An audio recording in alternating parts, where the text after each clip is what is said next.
1장 1절에서 먼저 3절까지 보겠습니다.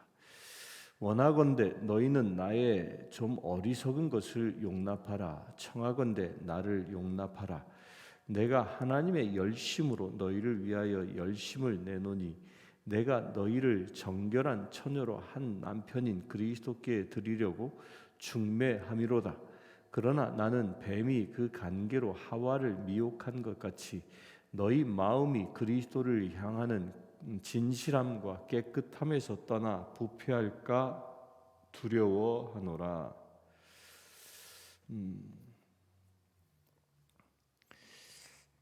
바울이 이 거짓 교사들과의 거짓 교사들에 대한 그 폐해를 이야기하는데, 이 바울은 이 고린도 교인들에게 계속적으로 하는 말 중에 하나가 나의 어리석은 것을 용납하라라고. 나의 어리석은 것, 이게 말의 어눌함을 이야기하는 것이죠. 말의 어눌함, 자기의 부족함을 용납하라라고 얘기합니다. 근데 그렇게 얘기하면서 이 바울이 이 고린도 교회를 어떤 입장에서 어떤 자세로 대하고 있는가를 이어서 2절에 이렇게 얘기합니다. 내가 너희를 정결한 처녀로 한 남편인 그리스도께 드리려고 중매함이로다라고 얘기합니다. 그러니까 바울은 고린도 교인들을 예수 그리스도를 신랑 되신 예수 그리스도와 연결시켜 결혼케 하기 위하여 그들을 중매했다라고 얘기합니다. 곧 바울이 고린도 교회를 사랑하는 가장 중요한 이유는 예수 그리스도의 신부로 만들기 위함이었다는 겁니다. 근데 여기서 스스로 자기가 중매장이를 자처합니다. 중매자를 자처하는데, 이때 당시에 중매자의 위치는 마치 부모의 위치와 동일했었습니다. 따라서 중매장이가 중매가 들어오게 되어지면 그 중매장이를 중매받은 지체들이 마치 부모가 결정한 것처럼 따랐던 그런 풍습이 그들 안에 있었던 것을 배경으로 말하고 있는 겁니다. 곧 사도 바울은 이 고린도 교회를 마치 어린 자식을 부모가 돌보듯이 어린 처녀를 새로운 좋은 신랑감에 연결해주는 그런 부모의 마음으로 고린도 교회를 대하고 있다는 겁니다. 그러면서 어떻게 해요? 예수 그리스도의 신랑 되신 예수 그리스도의 신부로 삼게 하시기 위하여 그들을 훈련하고 말씀으로 가르쳤다는 겁니다. 그런데 문제가 생겼습니다. 문제가 뭡니까? 3절에 뱀이 그 간계로 하와를 미혹한 것 같이 너희 마음이 그리스도를 향하는 진실함과 깨끗함에서 떠나 부패할까 두려워하노라. 그러니까 뱀이 하와를 꼬드겨서 그 아담과 하와의 관계가 깨지기 시작했고, 그 가운데 죄가 들어오기 시작했던 것이죠.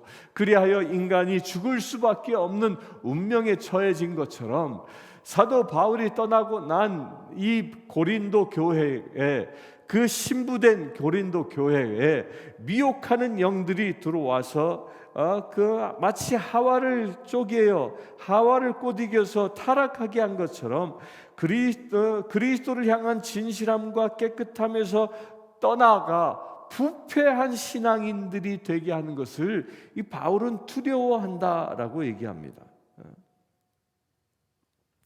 여기서 미혹한다라는 이 말은 올바른 신앙으로부터 벗어나게 한다라는 말과 같은 말입니다. 그런 뜻이에요.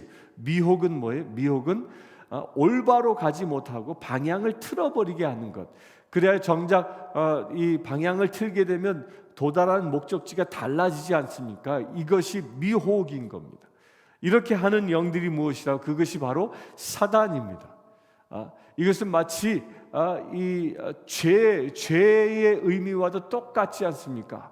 이 죄라는 말은 관역을 벗어났다라는 말이 이 죄인 것처럼 곧 미혹하게 되어진 것, 올바른 신앙의 자세, 곧 하나님의 나라 예수 그리스도를 닮아가는 예수 그리스도의 신부로서의 그 삶에서부터 벗어나게 만드는 것, 이 미혹하는 영이라는 거죠.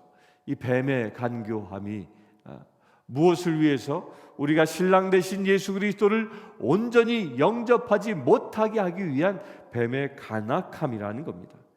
그들이 어떻게 고린도 교회를 미혹했는가? 4절에 이렇게 봅니다. 만일 누가 가서 우리가 전파하지 아니한 다른 예수를 전파하거나 혹은 너희가 받지 아니한 다른 영을 받게 하거나 혹은 너희가 받지 아니한 다른 복음을 받게 할 때에는 너희가 잘 용납하는구나.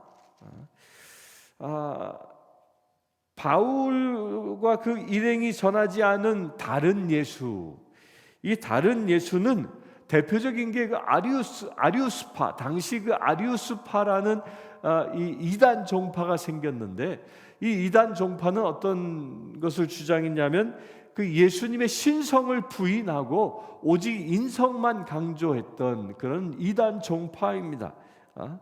그는 이 하나님이 거룩하신 분인데 어떻게 우리 인간이 될 수 있느냐? 그럴 수 없다.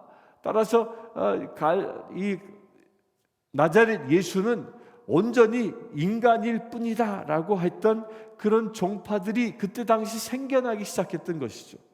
곧 예수님의 신성을 부인했던 종파들, 또한 너희가 받지 않은 다른 영, 다른 영은 뭐예요? 악한 영을 받는 것입니다. 악한 영. 여러분들요, 성령을 안수한다고 해서 다 성령이 똑같이 임재하는 것이냐? 그렇지 않을 수 있습니다. 악한 영이 임하여 그의 영을 타락시킬 수 있다는 겁니다. 근데 악한 영이 언제 들어오냐면 회개하지 아니하고 어떤 영적 사모함을 구할 때는 악한 영이 들어오는 겁니다. 무당이 굿할 때 보면 그 똑같은 것이죠.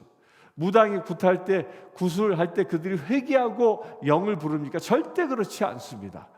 자기가 원하는 영을 그냥 부릅니다. 그냥 부르면 그 영이 그 안에 들어오는 것을 우리는 보고 듣지 않았습니까? 바로 그런 거예요. 회개치 아니한 사람들이 어떤 영적인 것을 사모할 때 들어오는 그 영이 뭐냐? 그게 악한 영이에요. 악한 영이 들어오게 되면 그 영을 어떻게 피폐하게 만들어 버리는 거죠. 하나님의 형상을 잃어버리게 만든다는 겁니다. 다른 예수가 전해짐으로 인하여 신랑 되신 예수 그리스도를 만나지 못하게 하고 다른 영이 들어옴으로 인하여 신랑 되신 예수 그리스도를 만날 수 있는 그 희망조차도 사라지게 만든다는 겁니다.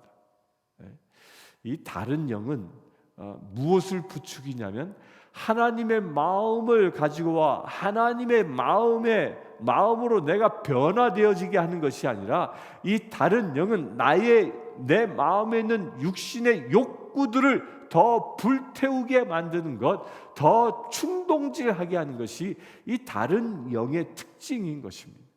왜 그렇습니까? 죄된 내가 죽지 아니하고 나의 죄된 것을 사모하기에 그것을 더 부추기는 영, 그 악한 영이 들어오게 된다는 겁니다.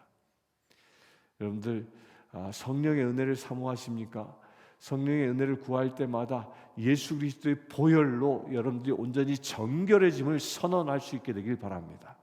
나의 모든 죄가 씻겨지고 회개하고 그리고 성령의 은혜를 구할 때에 거룩하신 그분이 내게 온전히 임하는 것입니다. 이것은 이런 원리와 같은 것이에요. 더러운 곳에 무엇이 뭐예요? 더러운 것이 가는 거예요. 그러나 거룩한 곳엔 거룩한 성령이 가시는 거죠. 다른 복음, 이 변질된 복음을 두고 얘기합니다. 다른 복음, 진정한 복음은 무엇입니까? 예수 그리스도께서 십자가에서 나를 위하여 나의 구원을 위하여 저 십자가에 못 박혀 죽으셨다. 우리가 그것을 믿는 것입니다. 또한 우리도 그 십자가를 지고 주를 따라가는 것입니다. 그런데 변질된 복음이란 무엇일까요?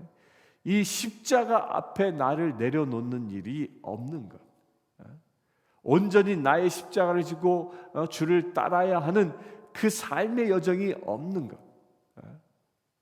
현대에서는 이 변질된 복음을 변질된 복음 중에 하나를 뭐라고 얘기하냐면 이 성공신학이라고 얘기합니다. 성공신학. 교회 나오면 건강해지고, 교회 나오면 사업이 잘 되고, 교회 나오면 가정이 화목해지고, 여기에 이 세상 것들에만 다 초점을 맞추고, 특별히 나의 부귀영화에만 초점을 맞추어서 예수 잘 믿으면 너희가 부귀영화를 누릴 수 있다라고 주장하는, 이게 성공신학입니다. 이것이야말로 변질된 신학이라 하는 것입니다. 그게 변질된 복음이라는 것입니다. 진정한 복음은 무엇입니까? 내가 예수 때문에 죽을 수 있는 것이 진정한 복음인 겁니다.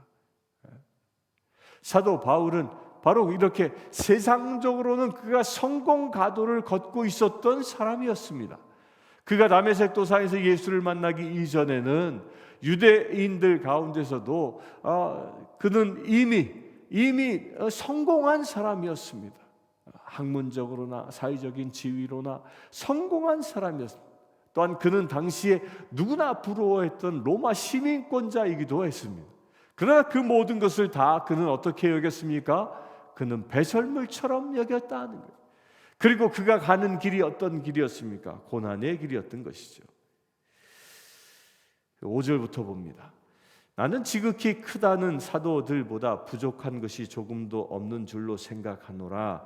내가 비록 말에는 부족하나 지식에는 그렇지 아니하니 이것을 우리가 모든 사람 가운데서 모든 일로 너희에게 나타내었노라. 내가 너희를 높이려고 나를 낮추어 하나님의 복음을 값없이 너희에게 전함으로 죄를 지었느냐? 내가 너희를 섬기기 위하여 다른 여러 교회에서 비용을 받은 것은 탈취한 것이라. 바울은 그 말의 부족함, 그러니까 언변이 뛰어나지 못했던 것이, 수사하기 뛰어나지 못했던 것입니다. 아볼로처럼 말만 열면, 입만 열면 청산유수로 복음을 선포하고 이렇게 사람들의 감성을 잘 자극하고 이럴 수 있는 능력은 없었다는 거예요. 이런 능력은 없었으나, 내가 그렇게 말재주는 없었으나 지식은 그렇지 않았다. 지식은 어떤 사람에게도 뒤지지 않는 그런 지식을 갖추고 있었다라고 당당하게 얘기합니다. 그리고 하나님의 복음을 값없이 너희에게 전함으로 죄를 지었느냐? 이 말이 뭐입니까? 사도 바울은 고린도 교회에서 사역을 할 때 교회로부터 사례를 받지 않았음을 이야기합니다. 근데 이 말을 왜 굳이 하고 있느냐면요, 당시의 이 문화적인 배경 때문에 그렇습니다. 이 거짓 교사들이 고린도 교회에 와서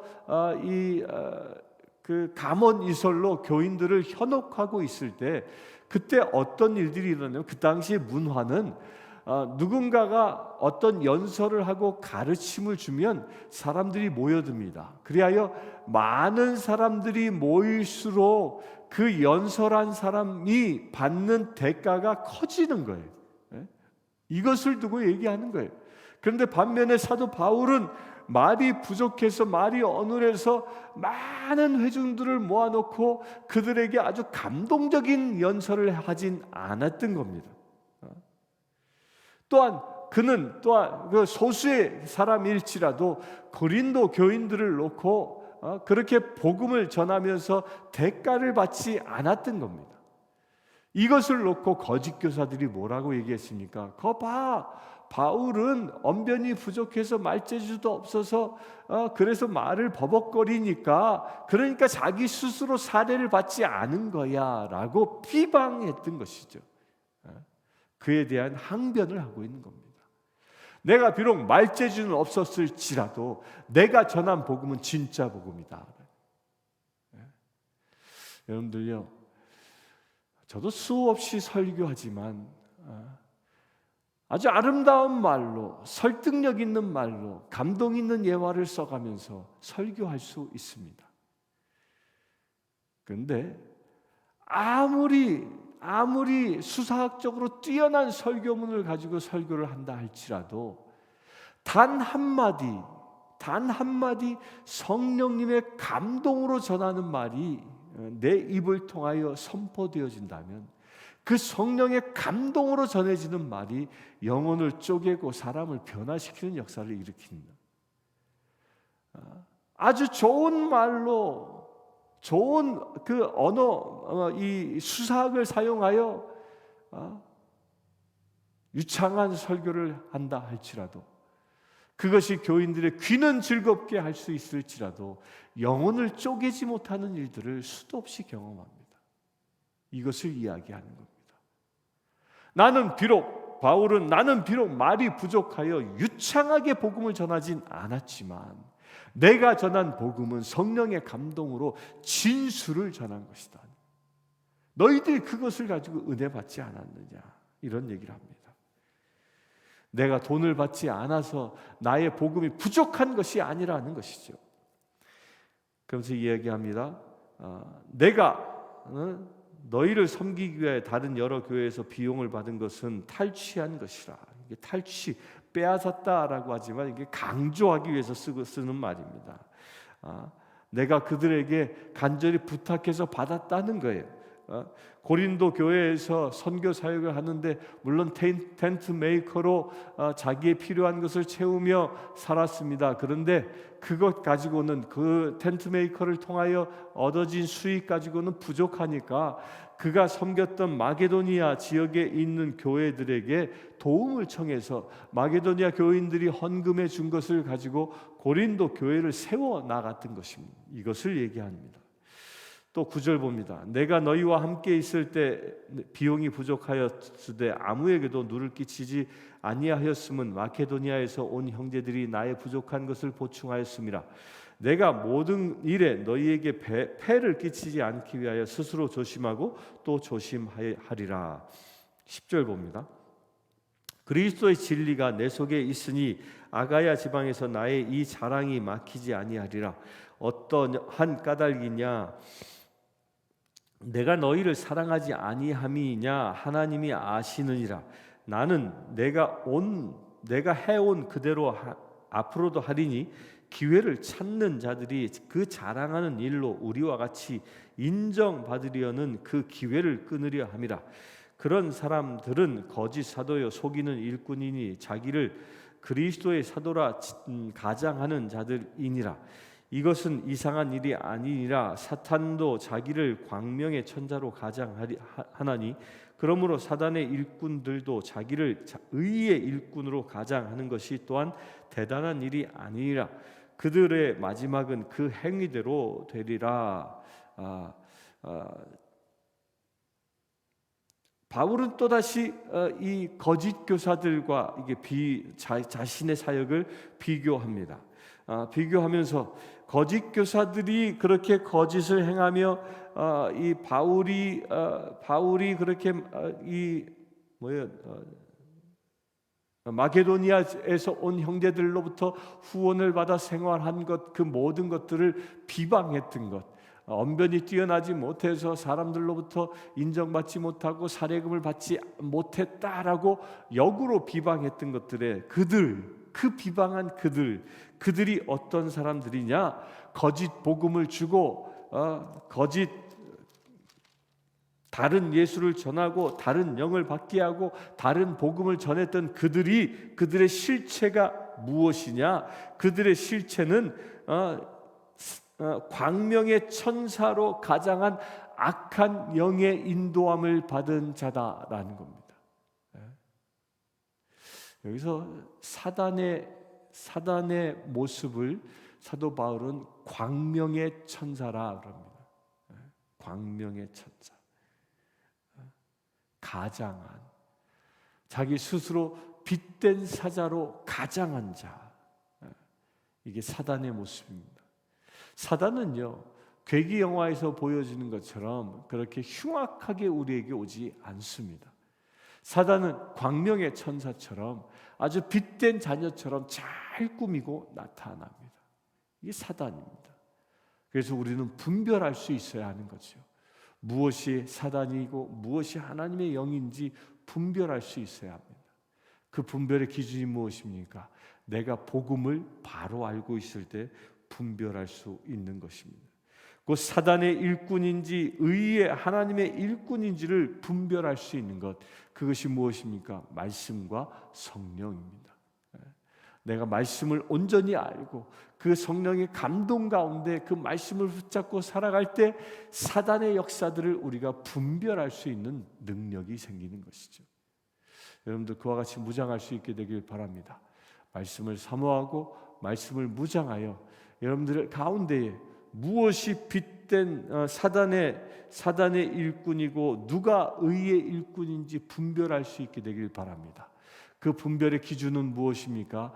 열매를 보면 알게 되는 것입니다.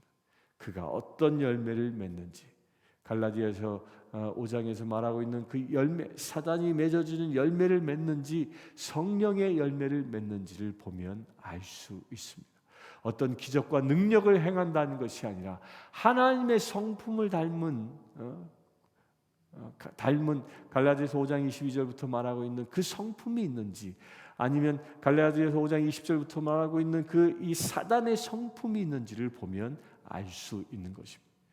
여러분들 그렇게 분별할 수 있게 되길 바랍니다. 또한 그것은 일꾼들뿐만 아니라 나를 분별하는 기준이기도 합니다. 내가 온전히 사단에 미혹된 자가 아니라 성령의 감동을 받은 자 될 수 있게 되길 바랍니다. 그것이 어떻게 보여집니까? 내 삶의 열매, 곧 내 마음에서 맺어지는 그 그리스도를 닮은 성품의 열매를 보면 분별되어지는 것입니다. 오늘 하루를 살아가면서 여러분들이 온전히 의의 일꾼으로 그리스도의 성품을 닮아가는 거룩한 지체 되기를 주님의 이름으로 축원합니다. 함께 기도하겠습니다. 주 아버지 하나님, 우리가 미혹된 자가 아니라 성령의 감동을 따라 살아가는 자 되어지기를 원합니다.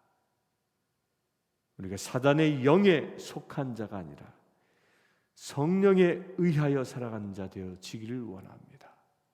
그래 아버지 하나님, 우리가 하나님의 의의 일꾼으로 주님의 거룩한 열매를 맺어요 이 땅을 하나님의 나라로 경작해내는 믿음의 지체 되기를 원합니다. 우리 주 예수 그리스도의 이름으로 기도드리옵나이다. 아멘. 지금 우리 주 예수 그리스도의 은혜와 하나님의 크신 사랑과 성령님의 감화 감동 교통 치유하심이 이 시간 예배하는 주의 사랑하는 모든 지체들 위해 지금부터 영원토록 함께하실지어다. 아멘. 아프리카 케냐의 마소교교의 고아원생 스테이시는 여자아이입니다. 스테이시는 초등학교 진행을 희망합니다. 장래 간호사가 되는 것이 꿈입니다.